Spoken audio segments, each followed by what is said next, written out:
Assalamualaikum warahmatullahi wabarakatuh. Waalaikumsalam warahmatullahi wabarakatuh. Bismillahirrahmanirrahim.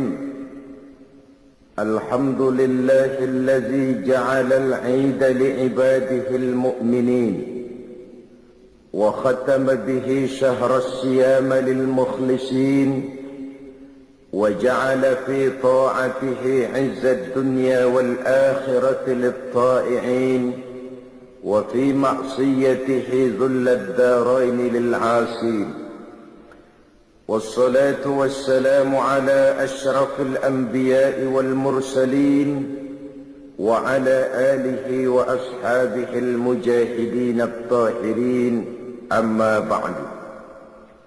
Saudara-saudara kaum muslimin rahimakumullah,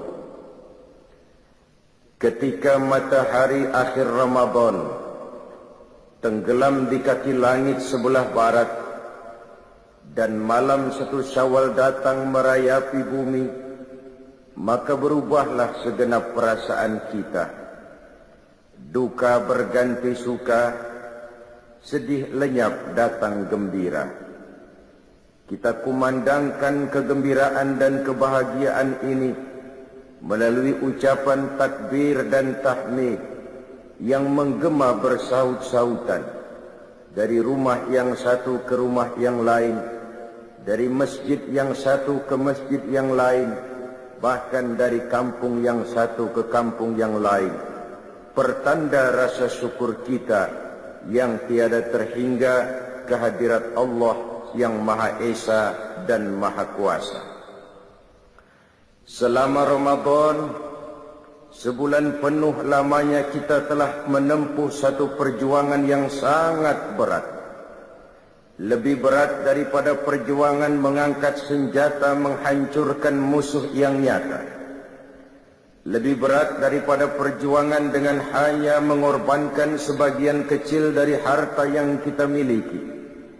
Itulah perjuangan mengendalikan nafsu, menghadapi musuh yang tidak nampak oleh pandangan mata zahir, tetapi yang justru berada di dalam diri kita masing-masing.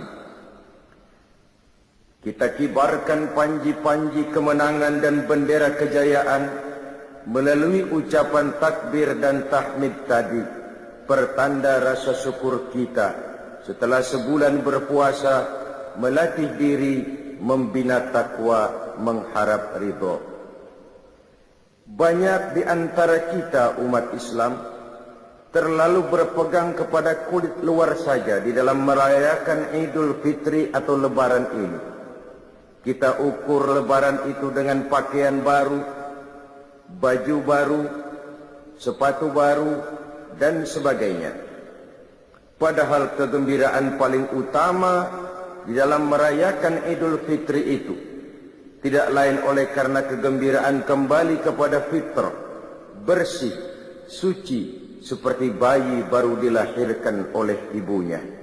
Tidak berdosa kepada Allah lantaran sudah dibersihkan oleh pelaksanaan ibadah kita sepanjang bulan Ramadan.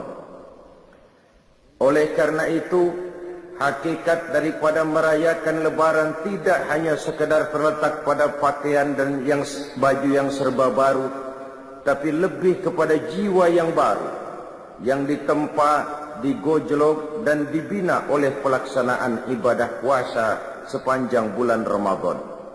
Berhasilkah ibadah itu kita laksanakan, akan banyak bergantung dan terlihat kepada tingkah laku kiprah kehidupan kita sesudah bulan Ramadan. Lalu apa yang kita lakukan di malam pertama Syawal ini setelah ditinggalkan oleh bulan Ramadan, memasuki hari raya Idul Fitri? Pertama, kewajiban mengeluarkan zakat fitrah. Yang wajib mudhayyaknya itu berlaku sejak terbenam matahari akhir Ramadan sampai sebelum orang kembali dari melakukan solat Idul Fitri. Kita memahami bahwa salah satu fungsi puasa merupakan pendidikan untuk menanamkan kepekaan sosial yang pada gilirannya akan menumbuhkan kesetiakawanan sosial. Dengan ikut merasakan lapar dan haus, kita mengerti bagaimana tidak enaknya penderitaan orang-orang miskin, saudara-saudara kita yang mengalami kesulitan. Di situ tersentuhlah hati untuk hidup tidak hanya bagi kepentingan diri sendiri saja, tapi mau melihat, membantu, menolong mereka yang benar-benar memerlukan pertolongan. Adalah tidak mungkin melatih dan mendidik orang cinta kepada fakir miskin hanya sekedar lewat penataran, simposium, kongres, seminar, dibacakan makalah, dibicarakan tentang penderitaan dan kesulitan orang-orang miskin, tapi yang pidato orang kenyang semua, rasanya kepekaan sosial tidak lalu tumbuh karenanya. Islam dengan konsep puasanya seolah berkata, rasakanlah lapar haus, enak atau tidak. Kalau kau tahu lapar haus tidak enak, laparmu sebentar, hausmu sekejap. Jika maghrib datang, lapar itu hilang, haus itu lenyap. Bagaimana saudara-saudaramu muslimin yang terkapar di kolong-kolong jembatan, yatim piatu yang merintih kelaparan, tiap hari merasakan seperti itu tanpa tahu kapan hidup dan nasibnya akan berubah. Janda-janda tua punya anak banyak, hidup pun miskin, perlu uluran tangan. Dan itu direalisir dengan kewajiban mengeluarkan zakat fitrah yang tujuannya diantaranya adalah untuk membersihkan jiwa kita.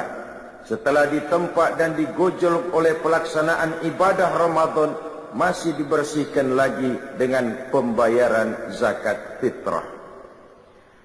Kemudian setelah zakat kita tunaikan, memperbanyak takbir. Adapun isi daripada takbir yang kita agungkan, yang kita kumandangkan di malam takbir itu, di malam pertama 1 Syawal itu, di antara inti isinya adalah La ilaha illallah wa la na'budu illa iyyah mukhlishina lahuddina walau karihal kafirun. Tidak ada Tuhan selain Allah. La na'budu illa iyyah, kami tidak akan menyembah kecuali hanya kepada Allah. Mukhlisin, ibadah itu kami lakukan kepada Allah ikhlas semata-mata karena mengharap ridha Allah. Meminjam istilah Rabi'atul Adawiyah, ibadah tidak kita kerjakan karena mengharapkan surga dan tidak pula karena takut kepada neraka, tetapi semata-mata karena rasa cinta kepada Allah Subhanahu wa ta'ala. Itu tingkat keikhlasan yang diajarkan oleh Rabi'atul Adawiyah.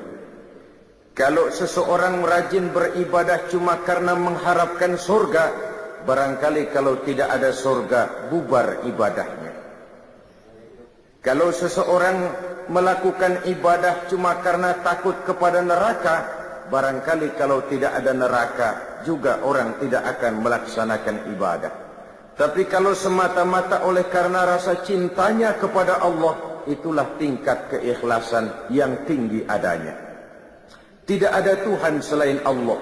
Kami tidak akan menyembah kecuali hanya kepada Allah sepenuh keikhlasan. Dikala miskin kita menyembah Allah, dikala menjadi orang kaya kita juga tetap menyembah Allah. Dikala kita orang biasa kita menyembah Allah, dikala kita naik punya jabatan dan kedudukan kita pun tetap menyembah kepada Allah. Bukankah sebagian besar kita menyembah Allah hanya dalam saat-saat kritis, dikala kita merasa sedang perlu pegangan, objek seret, rezeki macet, muka pucat, pikiran empet. Dikala itu kita merasa perlu menyembah Allah. Tapi apabila diberikan pintu rizki yang luas, maka dalam sekejap kita lentur, luntur. Dan ini pernah disindir Allah dalam Al-Quran. Wa iza massal insana ad-durru da'ana li jambihi aw qa'idan aw qa'ima. Walamma kashafna anhu durrahu marra ka'an lam yad'una ila durrin massah. apabila manusia ditimpa kesulitan, kata Allah, da'ana, mereka pun berdoa, memohon, meminta kepada kami. Doa itu mereka lakukan sambil duduk, berbaring, tidur, pendeknya dalam segala keadaan. Kalau datang kesulitan menimpa kita, seluruh posisi kita gunakan untuk membaca dan memanjatkan doa. Tetapi kata Allah, falamma kasyafna anhu durrahu, manakala kesulitan yang menimpa mereka telah kami hilangkan, manakala awan hitam yang menaungi mereka telah kami singkirkan, marra ka'an lam yad'una ila durrin massahu, mereka pun berjalan dengan sombongnya, seolah-olah sebelumnya tidak pernah bermohon dan meminta kepada kami. Ini adalah watak umum dari manusia.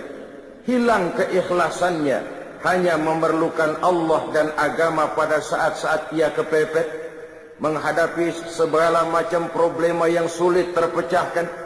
Dan apabila ia berada dalam satu kondisi yang luas, lapang, segalanya menjadi miliknya, ia pun berjalan dengan sombongnya, seolah-olah sebelumnya tidak pernah bermohon kepada Allah.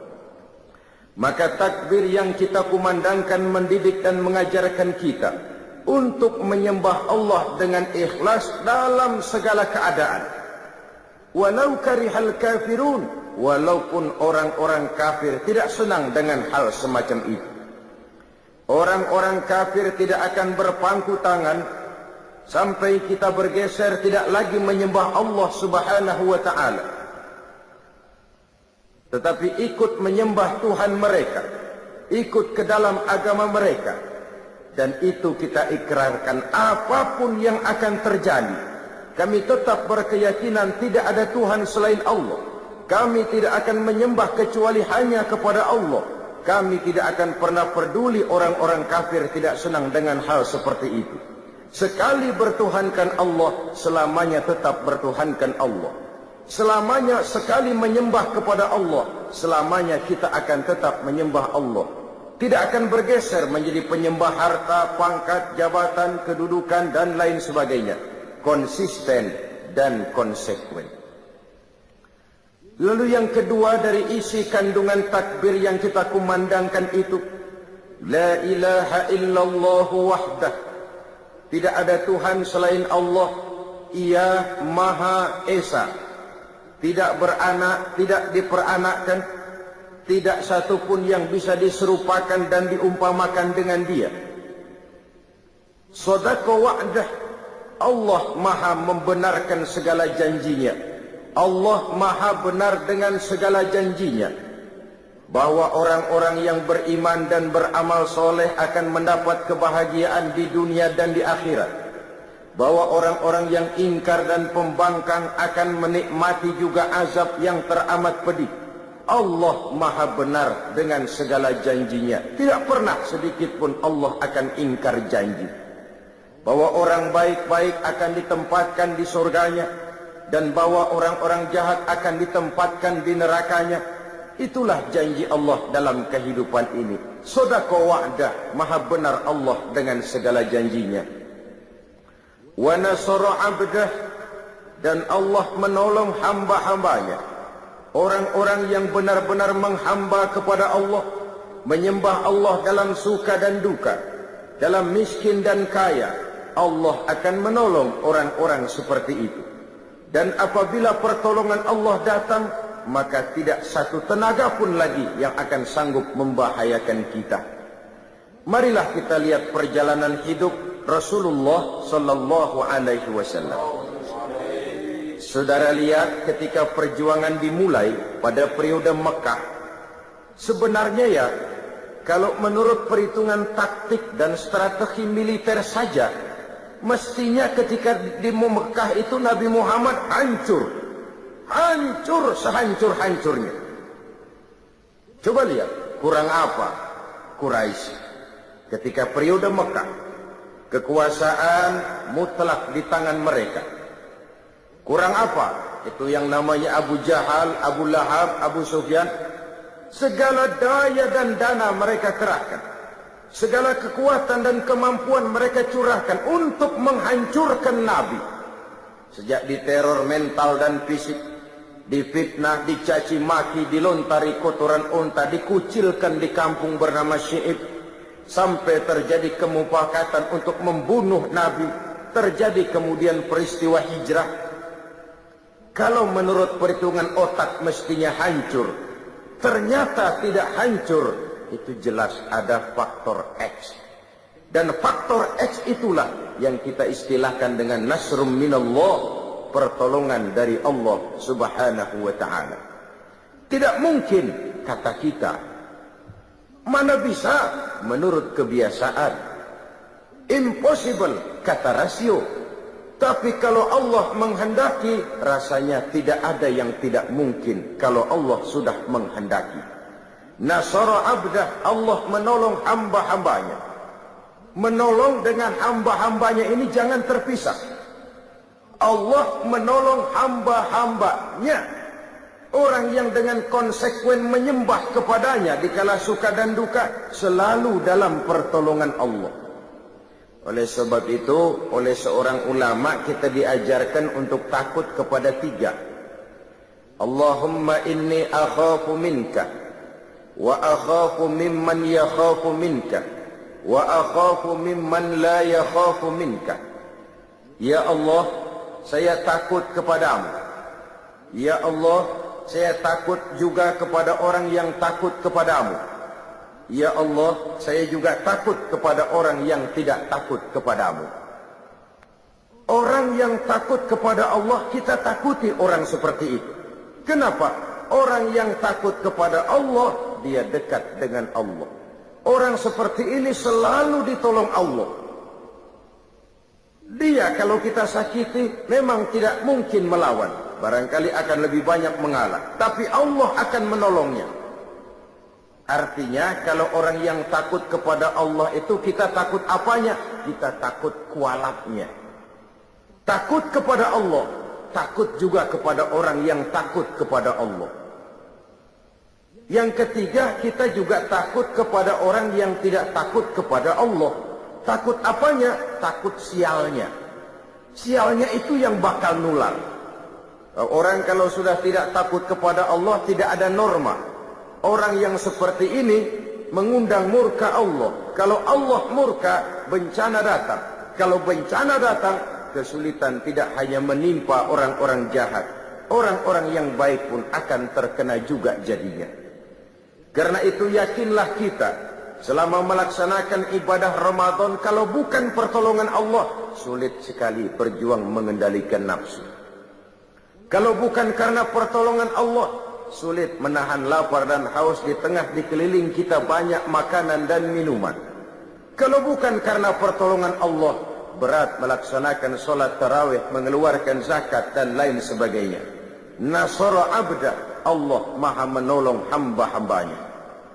Wa a'azza jundah, dan Allah memuliakan tentaranya.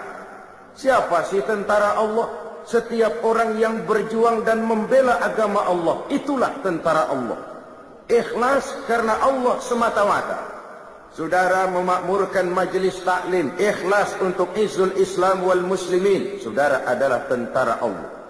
Saudara menyemarakkan syiar dakwah dan Islam, ikhlas karena Allah, saudara adalah tentara Allah. Saudara tersinggung apabila agama kita ini dihina orang, dicaci maki orang, diancam orang, saudara juga adalah tentara Allah. Kita memang di zaman sekarang tidak menghadapi perang Badar seperti halnya di zaman Rasul. Kita tidak menghadapi perang Uhud, Khandaq, Khaybar dan lain sebagainya. Kita tidak berhadapan dengan ujung tombak, ujung panah, ujung pedang. Tapi perang yang kita hadapi di zaman ayeuna, di zaman sekarang ini, tidak lebih ringan dari Badar di zaman sahabat, dari Uhud, dari Khaybar, dari Khandaq. Kita tidak menghadapi ujung padang, ujung tombak, ujung panah. Yang kita hadapi sekarang adalah perang ideologi, perang keyakinan, perang akidah, yang jikalau kita kalah, kita sekarang memang masih beriman. Kita sekarang memang masih muslim. Tapi anak-anak kita generasi-generasi yang akan datang, yang akan hidup 5, 10, 15, 30 tahun yang akan datang. Wallahu a'lam. Allah maha benar dengan segala janjinya. Allah pasti akan menolong tentaranya. Sejarah sudah membuktikan. Berulang kali terjadi pertempuran dalam sejarah perkembangan Islam. Dan jangan lupa, perang dalam Islam bukan untuk memaksakan dan mengembangkan agama. Islam tidak pernah dikembangkan dengan ujung pedang.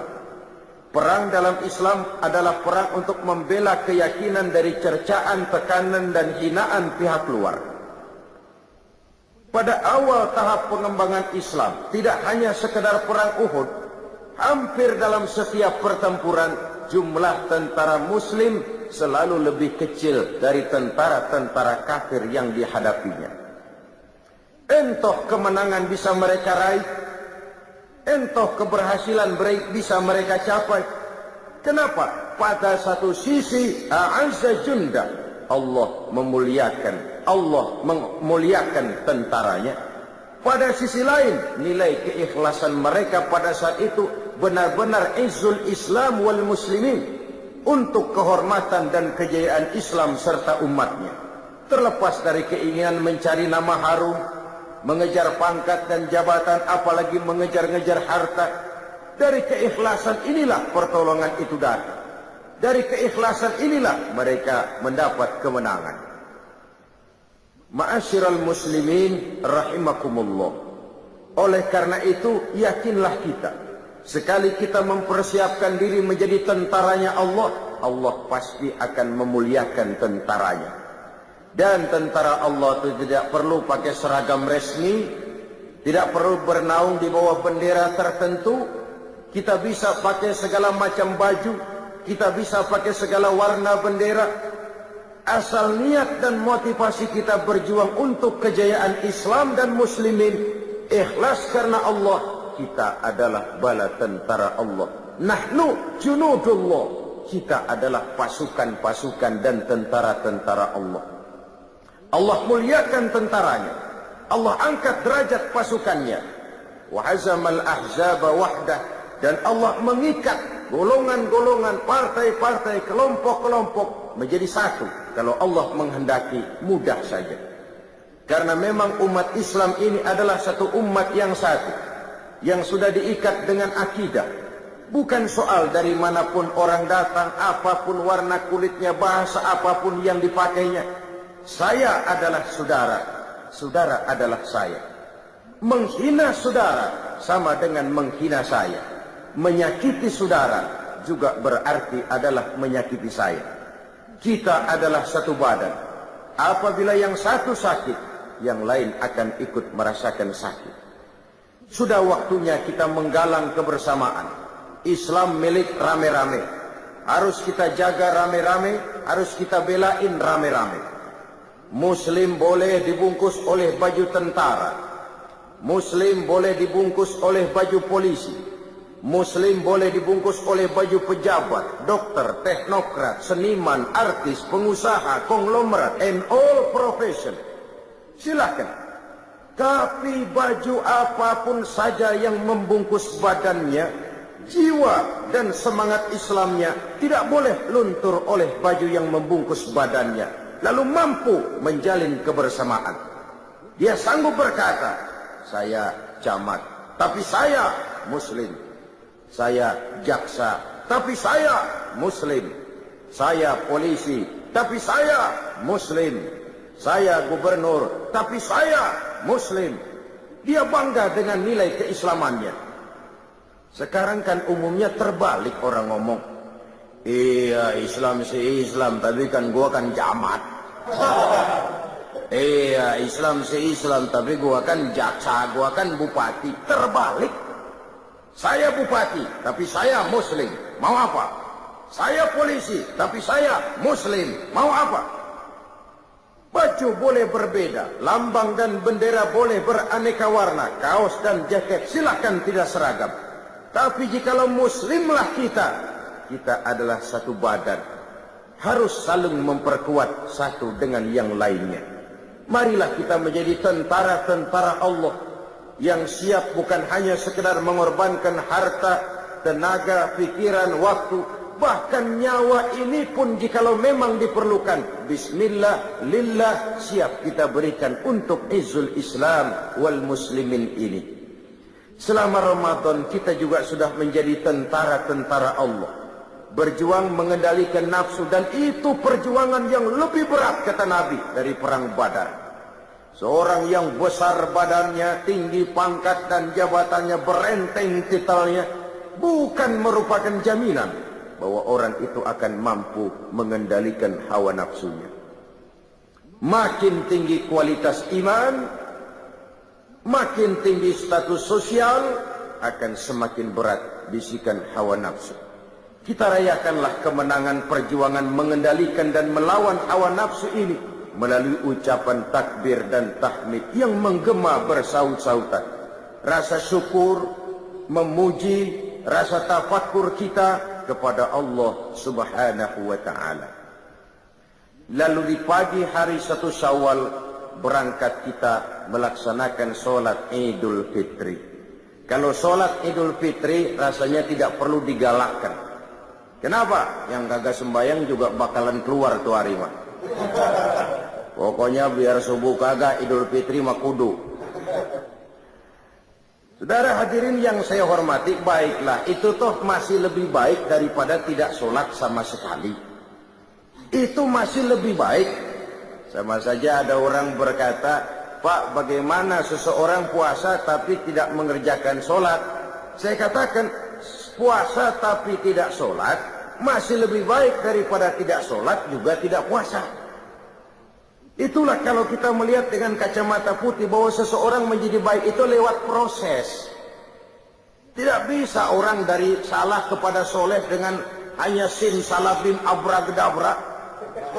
Ya walaupun kalau hidayah datang bisa saja, tetapi secara umum itu harus melalui proses. Dan prosesnya tentu bertahap, step by step. Taruh katalah dia belum senang sholat 5 waktu, tapi kalau Idul Fitri kan getol. Iya dah, Idul Fitri dah. Biarin dah, dandan habis-habisan, mandi juga pakai air kembang. Pakai keris keraton. Membelain Idul Fitri, padahal cuma sekedar sholat sunnah saja. Tapi baiklah, karena dari segi syiar ini pun baik. Apalagi dilaksanakan di lapangan, di tempat-tempat terbuka. Sehingga baik sekali kalau ada musola-musola kecil bikin panitia gabungan dilaksanakan di satu tempat. Ini kadang-kadang satu RW ada 15 musola, 15-15-nya bikin sembahyang Id. Main gengsi-gengsian. Pokoknya langgar gua kalau kagak bikin Id kagak sah. Sono bikin, sini bikin, akhirnya perang speaker. Tinggal orang bengong mau sembahyang kemana. Akan lebih baik kalau dikoordinir, merupakan satu tempat yang luas yang lebih menyemarakkan syiar. Inilah umat Islam. Kami ada, kami hadir, dan kami punya eksistensi. Saudara hadirin, ma'asyiral muslimin rahimakumullah. Kita laksanakan sholat Idul Fitri di awal hari pertama pada bulan Syawal itu. Disinilah kebahagiaan itu mencapai puncaknya. Dan apabila sholat Idul Fitri itu sudah selesai, maka bubarlah kita untuk bersilaturahmi dengan sesama saudara-saudara kita. Apa yang kita lakukan setelah usai sholat Idul Fitri? Bermaaf-maafan di antara sesama kita. Kenapa itu kita lakukan? Sebab dengan pelaksanaan ibadah Ramadan, bersihlah diri kita di hadapan Allah. Jikalau ibadah puasa kita benar, kita kembali bersih seperti bayi baru dilahirkan oleh ibunya. Tidak punya dosa kepada Allah lantaran sudah dilebur oleh ibadah Ramadan. Saudara-saudara kaum muslimin rahimakumullah. Tinggal lagi dosa dan kesalahan kita di antara sesama manusia yang Allah belum akan memberikan maaf jikalau kita belum meminta maaf kepada yang bersangkutan. Dan yang lebih utama untuk dimintakan maaf dan ridhonya tidak lain adalah orang-orang tua kita, kaum kerabat, keluarga, sanak famili, teman, andai tolan, dan seterusnya. Dengan harapan, baiklah hubungan kita kepada Allah dan baik juga hubungan kita kepada sesama manusia. Kita adalah zon politiker, makhluk sosial yang hidup bermasyarakat. Dalam pergaulan sehari-hari, entah kecil, entah besar, entah sengaja, entah tidak, tentu kita pernah tersilap berbuat salah. Pada kesempatan itulah kita meminta saling memberi maaf. Disinilah hakikatnya kebahagiaan Idul Fitri. Pada kemenangan mengendalikan nafsu setelah berpuasa. Pada sikap saling maaf memaafkan. Kalau hanya sekedar pakaian baru, baju baru, makanan baru, sendal baru, mobil baru, istri baru, saya kira itu satu kebahagiaan semu. Saya tidak bisa mengerti bagaimana orang merayakan Lebaran begitu gembira dengan baju baru, sepatu baru, makanan serba ada, tapi puasanya amburadul, tarawihnya tidak pernah. Kebahagiaan apa yang dirayakan dalam kondisi seperti itu? Kebahagiaan semu, tidak lebih daripada kebahagiaan lipstik yang cuma sekadar kulit luarnya saja. Maka isi daripada berlebaran adalah berhalal bihalal, bersilaturahmi. Wabitulah tradisi orang-orang tua kita baik sekali. Kalau hari raya itu anaknya dibawa semua berkunjung, diperkenalkan, inilah pamanmu, inilah keponakanmu, inilah saudaramu, ini yang encing, sebelah sono encang, sebelah sini encung, engkong, engkang, engkeng. Sehingga apa yang dikenalkan pada saat kecil akan terus teringat setelah anak menjadi besar. Oh, ini paman saya, oh itu ibu saya. Dinyalakan obor kekeluargaan sehingga jaring-jaring kekeluargaan tetap ingat dengan lekat dalam hatinya. Pan kalau anak-anak kita mau sekarang mendingan diajak ke kebun binatang daripada lebaran ke rumah keluarganya. Apa enak bisa ngeliatin uak. Saudara hadirin yang saya hormati, tentu dari segalanya kita menuntut nilai plus, nilai lebih dari sebuah silaturahmi. Untuk itu Rasulullah Shallallahu Alaihi Wasallam pernah mengajarkan ada 3 sifat utama yang merupakan nilai lebih dari kehidupan seorang muslim, yaitu an tu'tiya man haramaka wa tasila man qata'aka wa tuhsina ila man asa'a ilaika. Ini 3 nilai utama yang mencerminkan kelebihan jiwa seorang muslim daripada lainnya. Pertama, an tu'tiya man haramaka, memberikan sesuatu kepada orang yang pelit kepadamu. Ada orang kita tahu banget, pelit banget sama kita, dari luar negeri pelitnya. 17 setan. Apanya aja susah. Pelitnya luar biasa. Kalau mau banda orang rakus banget. Tapi kalau dia sendiri buat keluar, udah buntut gasiran bener. Sedikit pun gak mau keluar. Kita tahu ini orang bakhil, pelit, kikir, medit, koret, buntut gasiran. Tapi kepada orang seperti itu kita bisa berbuat baik. Dalam takbiran bawain ketupat, kan dia bingung. Ini orang gue pelit banget, gue dibawain ketupat. Dia bingung, salah tingkah. Tapi di situ nilai plus. Kalau kita sedekah kepada orang yang memang juga suka memberi kepada kita, itu wajar, itu harusnya, itu idealnya. Tapi bisa bermurah tangan kepada orang yang nyata-nyata pelit. Nah itu yang nilai plus, itu yang luar biasa. Kalau kita kan yang enak seri. Lo gampar dah, gue tabok. Pas itu harga bandrol. Dan itu juga tidak tertutup peluang begitu, sebab Quran mengajarkan wa jazaa'u sayyi'atin sayyi'atun misluha. Balasan satu kejahatan adalah kejahatan yang seimbang. Tapi ayat ini masih bersambung. Faman afa, barang siapa yang memberi maaf. wa aslaha, dan mencari jalan damai, wa ajruhu 'ala Allah, itu yang terbaik dan itu yang akan mendapat pahala dari Allah. Memberikan kepada orang yang bakhil. Yang kedua, wa tasila man qata'aka, bersilaturahmi dengan orang yang memutuskan hubungan denganmu. Wah, ini kan susah banget ini. Orang marah sama kita, kita mau biasa aja, tetap datang, tetap silaturahmi. Karena itu Nabi mengajarkan dua orang muslim apabila bertemu, yang terbaik adalah yang lebih dulu memberi salam. Biar dia mudaan, asal lebih dulu memberi salam, itu yang lebih baik ketimbang yang tua. Kita kan kadang-kadang sok gengsi, pengen tahu lu salam ke gani, kalau lu diem gua antepin aja dah. Bukan begitu yang diajarkan Nabi. Wa khairuhum allazi yabda'u bis salam. Apabila dua orang muslim bertemu, yang terbaik di antara keduanya yang lebih dahulu memberi salam. Bersilaturahmi dengan orang yang memutuskan hubungan dengan kita. Nyata-nyata dia marahin kita, dia benci kita, dia keselin kita. Kita menganggap nggak ada apa-apa deh. Lagian kalau orang keselin kita, kita pikirin ampun. Ya Allah, gua diginiin, bengek dah. Mati aja dah. Lebih baik kita anggap nggak apa-apa. Lebih baik kita anggap itu hal yang wajar. Ya, hidup seakan-akan nggak punya musuh, itu memang berat. Walaupun nyata sekali banyak orang yang memusuhi kita tanpa alasan yang benar, tapi disitulah kelapangan jiwa itu. Keluasan hidup ini. Hidup akan lebih banyak bergantung kepada bagaimana cara kita mengatasinya kok.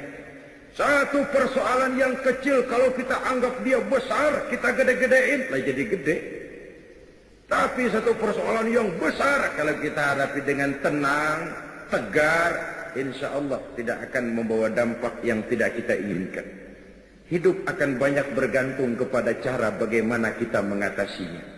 Bersilaturahmi dengan orang yang nyata-nyata marah sama kita. Yang ketiga, nilai plus itu, nilai tambah itu, wa tuhsina ila man asaa ilaika. Engkau berbuat baik kepada orang yang berbuat jahat terhadap dirimu. Nah, ini kan susah banget ini. Nah, orang jahatin kita, kita kudu baik sama dia. Tapi disitulah nilai plus itu. Dan suasana Syawal, suasana Idul Fitri, suasana Lebaran, satu suasana di mana sangat memungkinkan kita untuk mencari nilai plus seperti ini. Ditambah oleh satu dialog, satu hari ketika sedang kumpul dengan para sahabat, baginda Rasulullah Sallallahu Alaihi Wasallam pernah bertanya, "Atadruna manil muflis?" Saudara-saudara, tahukah saudara-saudara siapa orang muflis? Orang bangkrut, orang sial, orang yang tidak beruntung itu siapa? Macam-macam jawaban sahabat. Di antaranya ada yang jawab, "Ya Rasul, al-muflisu fina man la dirham lahu wa la mata." Menurut pendapat kami ya Rasul, orang sial, orang bangkrut, orang yang tidak punya dirham, tidak punya uang, tidak punya harta. Ini jawaban sebagian sahabat, dan kayaknya ya begini jawaban sebagian besar orang sekarang. Siapa yang banyak duit? Raja. Yang nggak punya duit? Selamat bengong. Apalagi udah dekat lebaran kayak begini, orang udah pada kalap. Yang mau pulang mudik, yang pegawai negeri, gajinya kecil, anaknya banyak, kepalanya ngebet. Konsentrasi ibadah mulai buyar. Begitu jawaban sahabat dan begitu jawaban banyak orang. Uang adalah raja.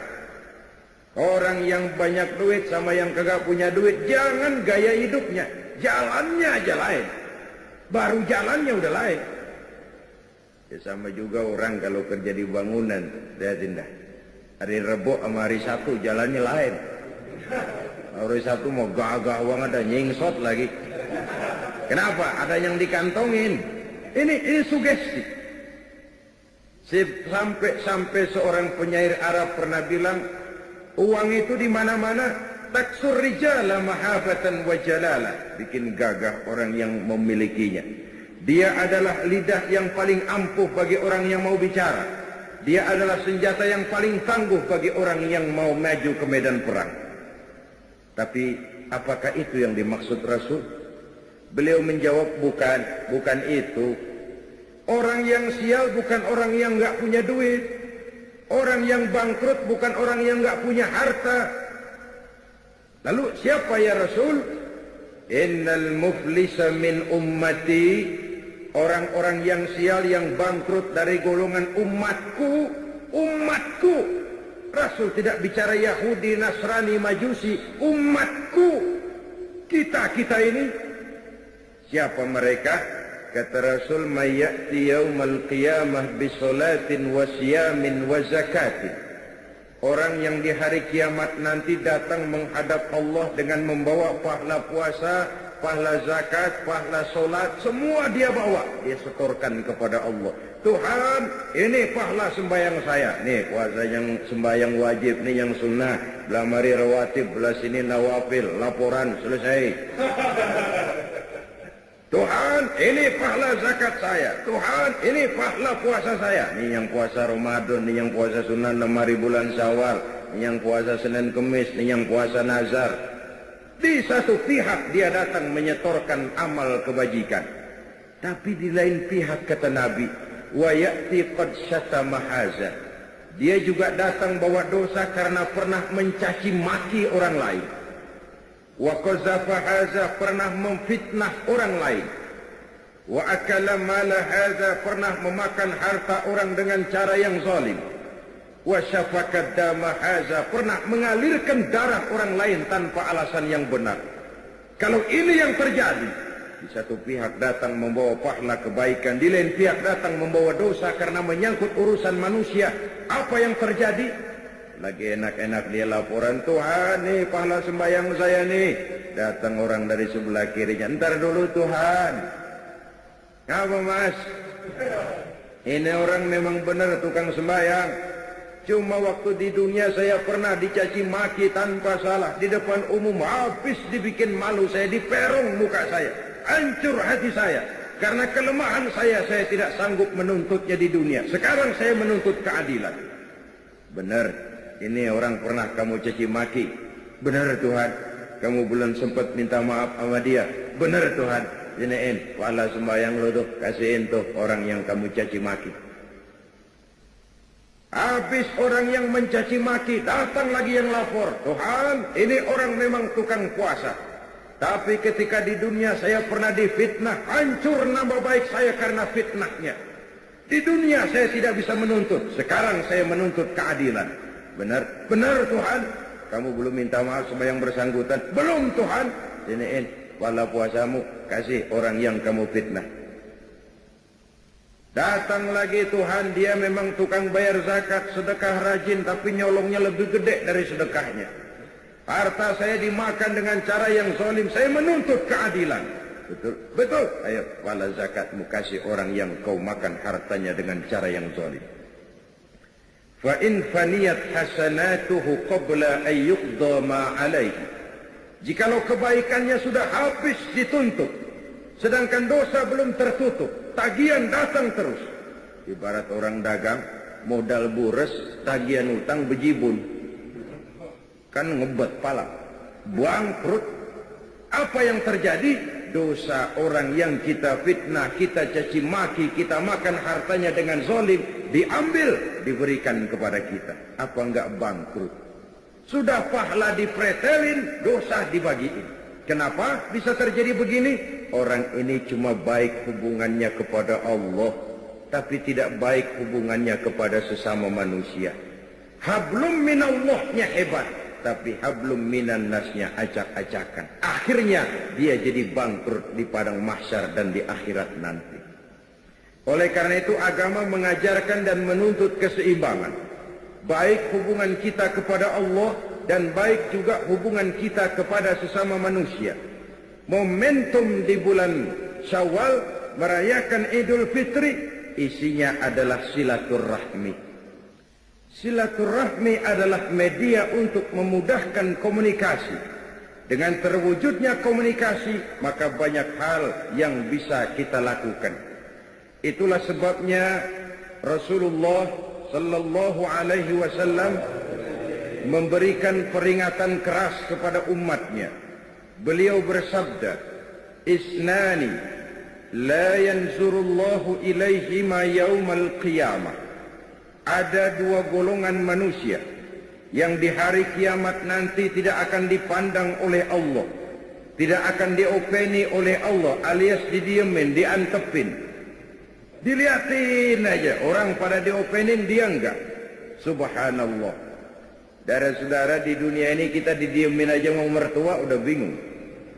Ini mertua gua kenapa nih kalau salah ngomong nih mah diem aja. Bingung kita. Di padang mahsyar didiemin oleh Allah dua golongan manusia. Siapa mereka? Pertama, qati'ur rahim, orang yang suka memutuskan silaturahmi, orang yang demen banget sama marahan.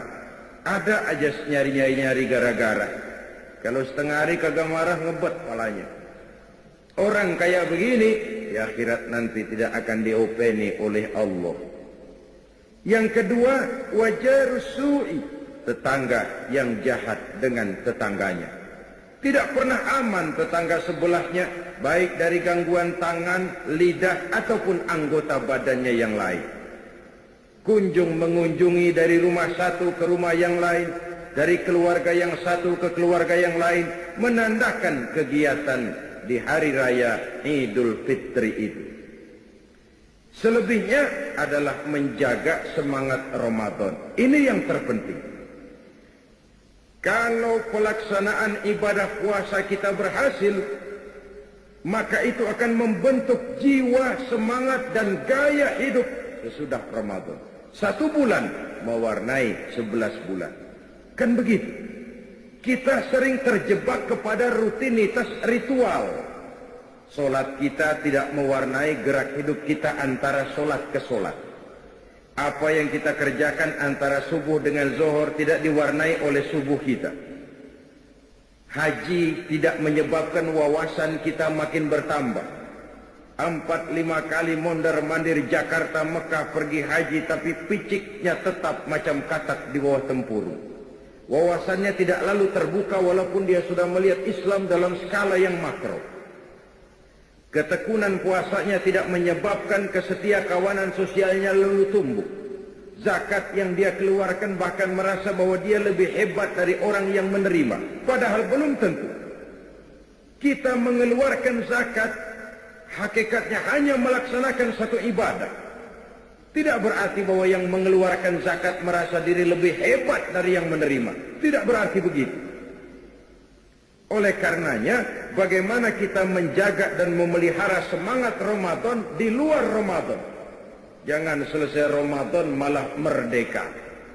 Ramadan rajin ke masjid, selesai Ramadan bubar ke masjid. Tinggal masjid sepi, apalagi subuh, imam doang berdua tikar. Ramadan kita rajin membaca Al-Quran, selesai Ramadan, selesai baca Qurannya.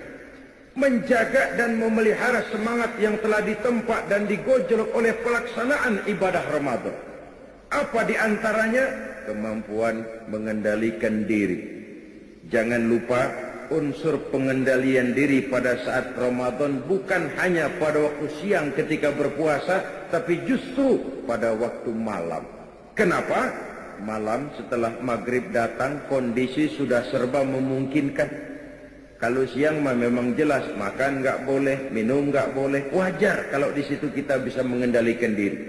Tapi jika maghrib datang, makan udah boleh, minum udah boleh, ngerokok udah boleh. Disitulah unsur pengendalian diri pada saat kondisi yang memungkinkan. Realita kehidupannya kita lihat. Banyak orang yang bisa memulai sesuatu dengan baik, tapi sedikit yang mengakhirinya dengan baik. Memulai dengan sesuatu dengan baik itu penting, tapi mengakhirinya dengan baik itu jauh lebih penting. Sebab yang akhir itu yang akan sangat menentukan. Itu yang dalam bahasa agama disebut dengan husnul khatimah. Lahir sebagai santri, dibesarkan di tengah keluarga santri, dididik secara santri. Begitu remaja merantau ke kota besar, kena angin kota besar celeng, tenggelam di lembah maksiat, noda dan dosa, mabuk tiap malam, zina, hobi, judi, enggak karu-karuan. Dikala itu ajal datang merenggut nyawa. Itu yang disebut su'ul khatimah, jelek pada akhirnya. Sebaliknya tidak mustahil ada bajingan lahir di tengah keluarga buajing, dididik dan dibesarkan secara bajingan, masa remajanya enggak karu-karuan, masa mudanya habis di tempat kelabu. Tapi satu saat hidayah datang, dia taubat dengan sebenar-benarnya, berurai air matanya dikala sujud menghadap Allah. Disesalinya segala dosa dan perbuatannya yang telah lalu. Dia berjanji tidak akan mengulangi lagi. Dikala kondisi seperti itu, ajal datang merenggut nyawa, dia mendapat husnul khatimah, baik pada akhirnya. Bukankah puasa membentuk stabilitas temperatur batin, agar seseorang tidak hanya bisa memulai sesuatu dengan baik, tapi juga bisa mengakhirinya dengan baik? Apa gunanya mulanya doang pahlawan, belakangannya jadi maling? Lebih baik maling duluan tapi belakangan diakui sebagai pahlawan. Kayak Robin Hood, kayak Pitung. Itu Pitung kan maling, itu Pitung. Cuman yang dia rampok penjajah kaya, tuh harta dibalikin kepada orang miskin. Oleh penjajah dia diisukan sebagai perampok, tapi oleh rakyat dia dianggap sebagai pahlawan. Mendingan dianggap maling baru kemudian jadi ternyata pahlawan, ketimbang disanjung sebagai pahlawan besar, pemimpin besar, ternyata belakangan maling besar. Memulai sesuatu dengan baik itu penting, mengakhirinya dengan baik itu jauh lebih penting, dan puasa mengarahkan kita ke sana. Lalu sikap hidup sesudah Ramadan, sabar, ulet, dan tahan uji. Itu kan gemblengan puasa. Biar lapar melilit perut, biar haus mencekik tenggorokan. Kalau maghrib belum datang, jangan sentuh itu makanan, jangan ambil itu minuman. Tunggu sampai timingnya tepat. Ini kan pendidikan juga. Zaman sekarang ini banyak orang pengen cepat kaya, tapi tidak sabar. Akhirnya menghalalkan segala cara, renten ditenggak, orang lain ditipu, judi jadi kerjaan sehari-hari, tuyul dirawatin. Pengen cepat naik pangkat, tapi enggak sabar, akhirnya jilat atas, injek bawah, sikut kiri kanan, enggak peduli teman jadi lawan, lawan jadi teman, yang penting pangkat naik. Pengen cepat terkenal, tapi enggak sabar bikin yang aneh-aneh. Kan orang sekarang mah pakai pepatah Arab tuh, bul ala zamzam fatu'raf katanya. Kalau pengen cepat ngetop, kencingin aja sumur Zam-Zam. Bakal terkenal ke seluruh dunia, terkenal gilanya. Artinya apa pepatah ini? Kalau pengen cepat terkenal, bikin yang aneh-aneh, yang orang lain kagak kerjain tuh kerjain dah. Perkara pantas nggak pantas nomor 18, yang penting ngetop dulu. Dicari yang aneh, baju yang paling aneh yang bagaimana nih, jauh bikin. Rambut yang paling aneh yang bagaimana nih, buntut tikus, jauh bikin. Ini sepatu yang paling aneh yang bagaimana, ngikut, mau pantas kek, mau kagak kek, urusan nanti. Yang penting ngetop aja dulu. Puasa melatih kita sabar. Hidup ini cuma nunggu giliran. Di balik musibah selalu ada hikmah. Cuma mata kita yang sering tidak bisa menerima kenyataan, tidak mengerti rahasia di balik sesuatu. Hidup cuma sekadar nunggu giliran. Ada saat datang, ada saat pergi. Ada yang lahir, ada yang mati. Sekarang dia miskin, esok dia naik ke atas memegang peranan. Hari ini dia di atas, lain hari dia turun ke bawah. Wa tilkal ayyamu nudawiluha bainan nas. Hari itu kami putar di antara manusia. Hidup beredar seperti roda pedati. Makanya kata orang-orang tua dulu, kalau lu lagi sehat, kudu ingat-ingat bakal sakit. Kalau sakit, kudu ingat-ingat bakalan sehat. Kalau hidup, kudu ingat-ingat bakalan mati. Kalau kaya kudu ingat-ingat bakalan miskin. Kalau nggak ingat begitu, kita akan terjebak akhirnya jadi Fir'aun kecil. Yang kaya berusaha sekuat tenaga agar jangan sampai jatuh miskin. Yang sudah punya kedudukan berusaha sekuat tenaga agar tidak turun-turun. Maka bergantungnya kepada manusia makin kuat. Padahal makin kita gantungkan hidup kepada manusia, semakin harus bersiap kita untuk kecewa. Kan begitu katanya rezeki, ya rezeki itu kan pangkat, harta, jodoh. Itu kayak bayangan. Kita diam, dia diam, kita lari kencengan dia. Sehingga orang sering mengeluh, dasar yang bukan rezeki, ubek-ubek kagak dapat, begitu gue diam orang bawain. Itu yang namanya misteri. Oleh karena itu, sabar, ulet, dan tahan uji. Tidak mudah putus asa, tidak mudah bidlek, tidak mudah frustasi, lapang jiwa, luas pandangan, dan selalu husnuzon, baik sangka kepada Allah Subhanahu wa ta'ala. Itu sebabnya Nabi pernah menjamin, ajaban li amril muslim, inna amrahu kullahu lahu khair. Aku heran urusan umat Islam ini. Segala persoalan baik bagi dia kalau dia nggak salah terima. Itu aja kuncinya.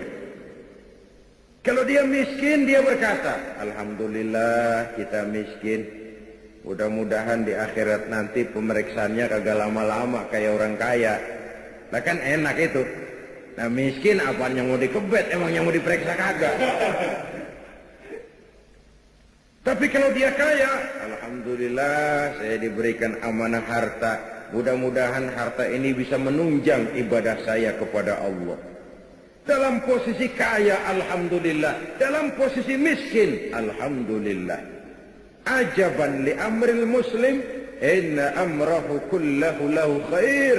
Aku heran urusan orang Islam. Semua perkara bisa jadi baik bagi dia kalau dia nggak salah tanggap, kalau dia nggak salah terima. Mampu melihat hikmah di balik musibah. Sabar, ulet, dan tahan uji. Lalu sikap mental sesudah Ramadan, menjadi manusia yang ikhlas, berbuat tanpa pamrih. Kenapa? Karena puasa memang ibadah abstrak. Kita tidak dapat sugesti kalau kita puasa. Kalau sholat kelihatan orang rada semangetan emang. Bayar zakat, nyantunin yatim, apalagi pakai panggil wartawan, di shot dengan televisi, kelihatan kita pemurah ngasih orang. Wah, unsur sugestinya besar. Haji, apalagi haji, sekampung orang nganterin, udah kayak jenderal gitu. Orang haji itu kan perginya pulangnya raja. Unsur sugestinya besar. Tapi puasa, siapa yang mau nyemangetin puasa? Oh, puasanya hebat, puasanya hebat. Apa yang hebat orang nggak kelihatan? Unsur sugestinya kurang.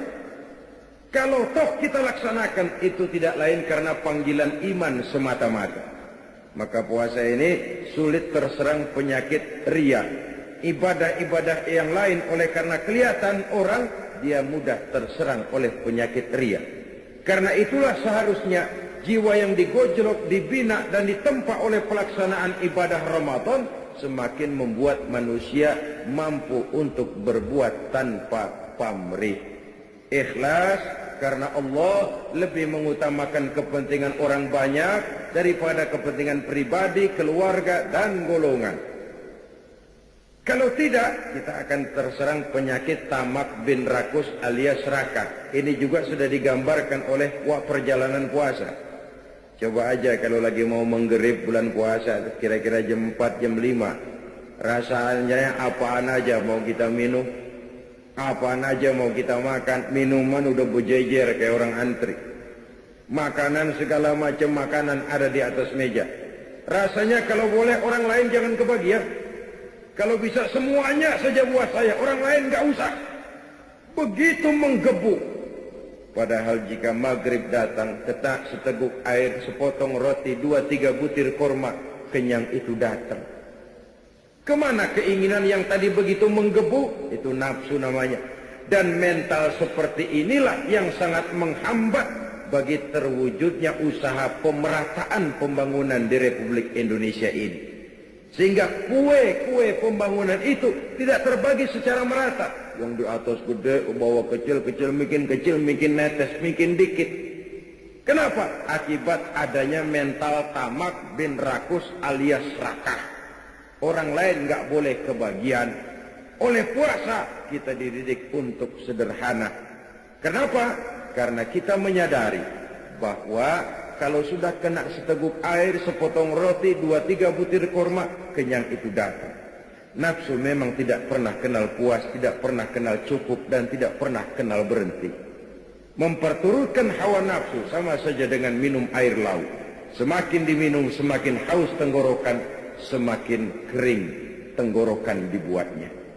Oleh karena itu, marilah kita rayakan Idul Fitri ini dengan saling berhalal bihalal, bersilaturahmi, bertakbir, dan menjaga semangat Ramadan untuk kita terapkan di luar bulan Ramadan. Semoga arah hidup kita makin lurus dan jiwa semangat perjuangan kita dijaga dan dipelihara oleh Allah Subhanahu wa taala, dan akhirnya kita termasuk dalam golongan minal aidin al faizin, orang yang kembali kepada fitrah dan beruntung lantaran telah berhasil berjuang mengendalikan hawa nafsu setelah berpuasa sebulan penuh di bulan Ramadan. Terima kasih atas segala perhatian, mohon maaf atas segala kekurangan. Usikum wa nafsi bitaqwallah. Wassalamualaikum warahmatullahi wabarakatuh. Waalaikumsalam warahmatullahi wabarakatuh. اعترفنا بأننا اقترفنا وأننا أصرفنا على رضا أشرفنا